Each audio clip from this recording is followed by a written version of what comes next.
الحمدللہ رب العالمین والصلاة والسلام علی سید الانبیاء والمرسلین اما بعد فاعوذ باللہ من الشیطان الرجیم بسم اللہ الرحمن الرحیم۔ درس میلاد مصطفیٰ کریم صلی اللہ علیہ وآلہ وسلم کا آج 5واں لیکچر ہے۔ گزشتہ جو لیکچر تھا اس میں نبی کریم صلی اللہ علیہ وآلہ وسلم کی تخلیق سے ولادت تک کا جو بیان ہے اس کا سلسلہ ہم نے شروع کیا تھا، اور کل والا جو لیکچر تھا ہمارا اس میں حدیث نور کو تفصیل کے ساتھ آپ کے سامنے پیش کیا گیا تھا، جس میں کہ نبی کریم صلی اللہ علیہ وآلہ وسلم کا ارشاد مبارک جو ہے وہ یہ واضح کر رہا ہے کہ سب سے پہلے اللہ عز و جل نے نبی کریم صلی اللہ علیہ وآلہ وسلم کی ذات والا کو پیدا فرمایا، اور پیارے آقا کریم صلی اللہ علیہ وآلہ وسلم نور مجسم رحمت عالم صلی اللہ علیہ وآلہ وسلم کے فیضان سے ہر چیز کو پیدا فرمایا۔ تو آج ہم اسی سلسلے کو آگے بڑھا رہے ہیں۔ نبی کریم صلی اللہ علیہ وآلہ وسلم سے پوچھا گیا کہ یا رسول اللہ صلی اللہ علیہ وآلہ وسلم، آپ صلی اللہ علیہ وآلہ وسلم پر نبوت جو ہے وہ کب لازم ہوئی؟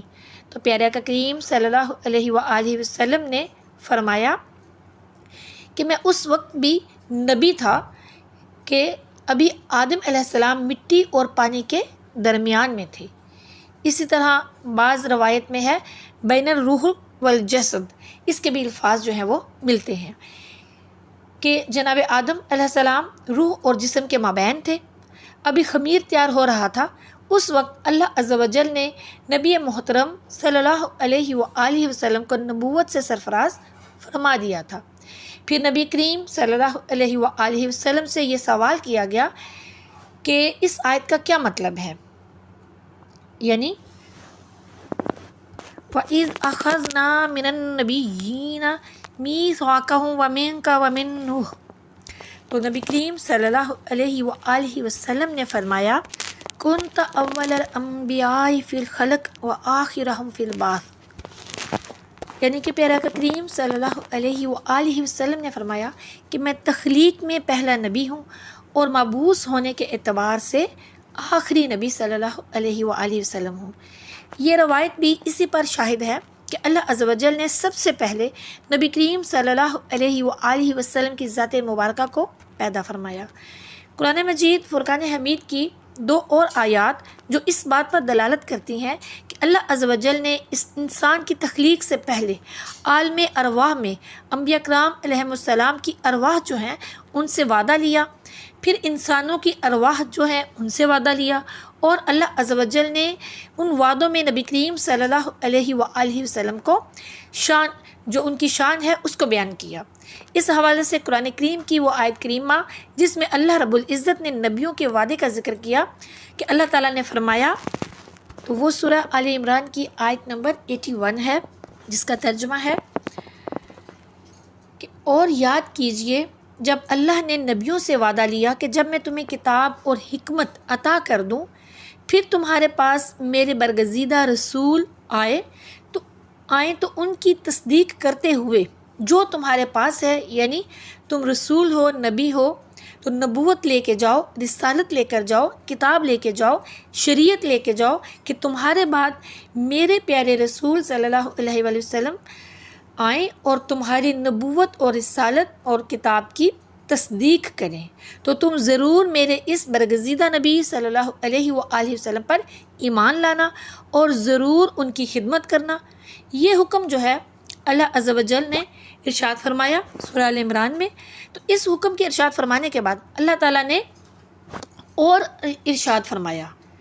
اور ارشاد کیا فرمایا؟ قال اقررتم، کہ کیا اے انبیاء کرام تم اقرار کرتے ہو، اس پر میرا بھاری ذمہ اٹھاتے ہو؟ انبیاء کرام کہنے لگے اقررنا، اے اللہ ہم اقرار کرتے ہیں۔ اللہ عز و جل نے فرمایا پھر تم گواہ بن جاؤ، تم بھی گواہ ہو اور میں بھی تمہارے ساتھ گواہوں میں سے ہوں۔ اور پھر اللہ رب العزت نے ارشاد فرمایا جو اس وعدہ لینے کے بعد اس وعدے سے پھر جائے تو وہ فاسقون میں سے ہو جائے۔ انبیاء کرام علیہ السلام جو ہیں وہ معصوم عن الخطا ہوتے ہیں، گناہ کر نہیں سکتے. تو اللہ رب العزت نے یہ حکم ارشاد فرمایا. اللہ تعالیٰ بتانا چاہتا ہے کہ مقصود کائنات نبی محترم نور مجسم سرور کون و مکان صلی اللہ علیہ وآلہ وسلم کی جو ذات مبارکہ ہے وہ سب سے مقدس ہے. سبحان اللہ. اگر کوئی نبی کریم صلی اللہ علیہ وآلہ وسلم کا دامن چھوڑے، وہ کتنے ہی اونچے مقام پر کیوں نہ ہو،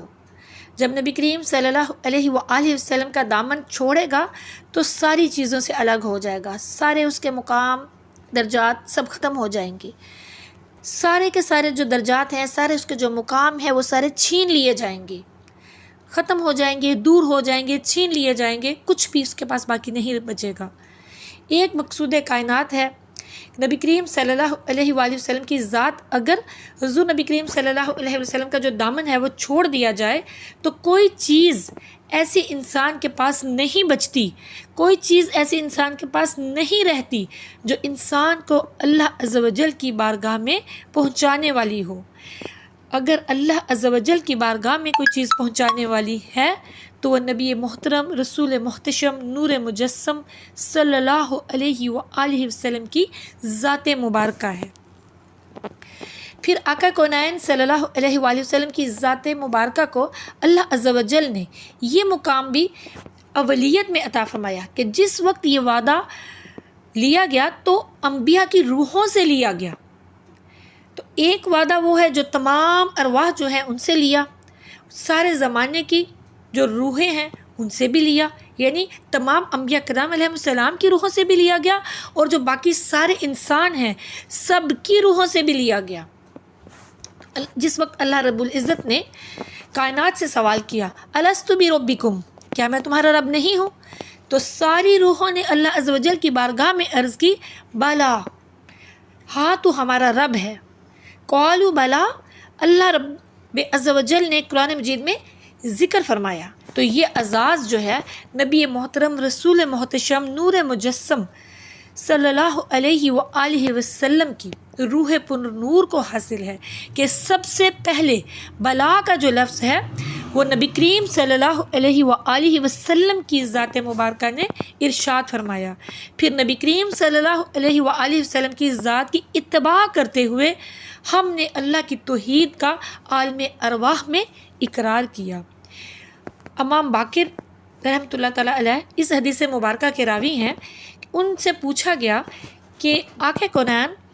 سرور عالم رحمت عالم صلی اللہ علیہ وآلہ وسلم پہلے نبی کیسے ہیں اور آخری نبی کیسے ہیں؟ تو آپ نے فرمایا کہ پہلے نبی اس اعتبار سے ہیں کہ سب سے پہلے جس نے بلا کا لفظ بولا تھا اور اللہ کی توحید کا اقرار کیا تھا تو وہ ذات والا رسول محتشم صلی اللہ علیہ وآلہ وسلم کی مبارک ذات تھی. تو دیکھیے کہ نبی کریم صلی اللہ علیہ وآلہ وسلم وہ پہلی ہستی ہیں جنہوں نے بلا کہہ کر اللہ رب العزت کی توحید کا اقرار کیا اور جس کو اللہ عز و جل نے خاتم النبیین بنایا.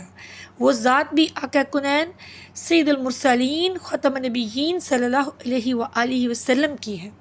لہٰذا پیارے آقا کریم صلی اللہ علیہ وآلہ وسلم اول بھی ہیں اور پیارے آقا کریم صلی اللہ علیہ وآلہ وسلم جو ہیں وہ آخر بھی ہیں. اسی طرح وہ مشہور اور معروف حدیث مبارکہ جس میں نبی کریم صلی اللہ علیہ وآلہ وسلم نے ارشاد فرمایا کہ میں اپنے جناب رب العزت کی بارگاہ میں نور تھا، یعنی کہ پیارا آقا کریم صلی اللہ علیہ وآلہ وسلم نے فرمایا کہ میں نور تھا. حضرت آدم علیہ السلام کی تخلیق سے 14,000 سال پہلے اللہ رب العزت کی بارگاہ میں نور کی حالت میں پیارا آقا کریم صلی اللہ علیہ وآلہ وسلم نے فرمایا کہ میں نور کی حالت میں موجود تھا. یہ ساری احادیث، ساری روایات اور قرآنی آیات بتا رہی ہیں کہ جب کائنات میں انسانیت کا نام نہیں تھا، صرف ارواح تک انسان محدود تھے، یعنی ابھی تو نہ کائنات وجود میں آئی تھی اور نہ ہی انسان تھے، نہ انسانیت کچھ بھی نہیں تھا، صرف ارواح تھی یعنی کہ جو ارواح تک انسان جو تھے وہ محدود تھے، اس وقت جس کا ذکر تھا، اس وقت جس مبارک ہستی کا نام تھا، اس وقت جس مبارک ہستی کا تعارف تھا، وہ حسین و جمیل، خوبصورت ہستی، مقدس ہستی، ہمارے پیارے آقا مولا سید المرسلین رحمت للعالمین خاتم النبیین صلی اللہ علیہ وآلہ وسلم، محمد رسول اللہ صلی اللہ علیہ وآلہ وسلم کی مقدس ذات تھی، جس ذات نے ہمیں عالم ارواح میں بھی اللہ عز و جل کی توحید کا درس دیا۔ وہ اللہ تعالیٰ کے پیارے نبی، اللہ تعالیٰ کے محبوب نبی، سید المرسلین ختم النبیین سیدنا محمد مصطفیٰ کریم صلی اللہ علیہ وآلہ وسلم کی ذات مبارکہ۔ اللہ عز و جل سے دعا ہے کہ وہ ہمیں اپنے پیارے محبوب صلی اللہ علیہ وآلہ وسلم کی ذات مبارکہ کی سچی محبت عطا فرمائے اور ان کی پیروی کرنے کی توفیق عطا فرمائے، ان کی اطاعت اور اتباع کرنے کی توفیق عطا فرمائے، آمین ثم آمین۔